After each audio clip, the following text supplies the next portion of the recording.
Welcome to Neeti Katha Kids.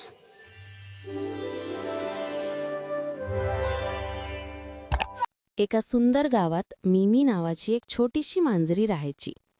ती इतकी लहान होती की तिला वाटायचे मी काहीच मोठे काम करू शकत नाही.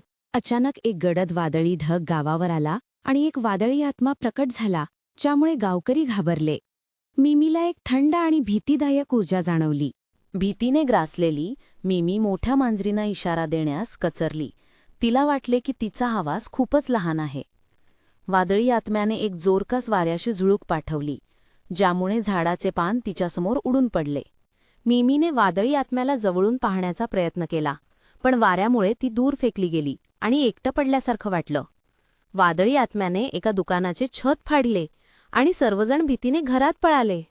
वादळी आत्म्याने गावातील मध्यभागी असलेल्या विहिरीवर हल्ला केला, ज्यामुळे गावकऱ्यांचे जीवन धोक्यात आले. मिमीने घाबरलेल्या गावकऱ्यांचे चेहरे खिडकीतून पाहिले आणि तिला कळले की आता काहीतरी केलेच पाहिजे. अचानक मिमीला एका वयस्कर मांजरीचे शब्द आठवले. शौर्य मोठेपणाने येत नाही, ते हृदयातील हिमतीने येते. तिच्या लहान आकारामुळे तिला चपळता आणि वेग मिळू शकतो हे तिला जाणवले. धाडसाने भरलेली मिमी वादळी आत्म्याकडे धावली.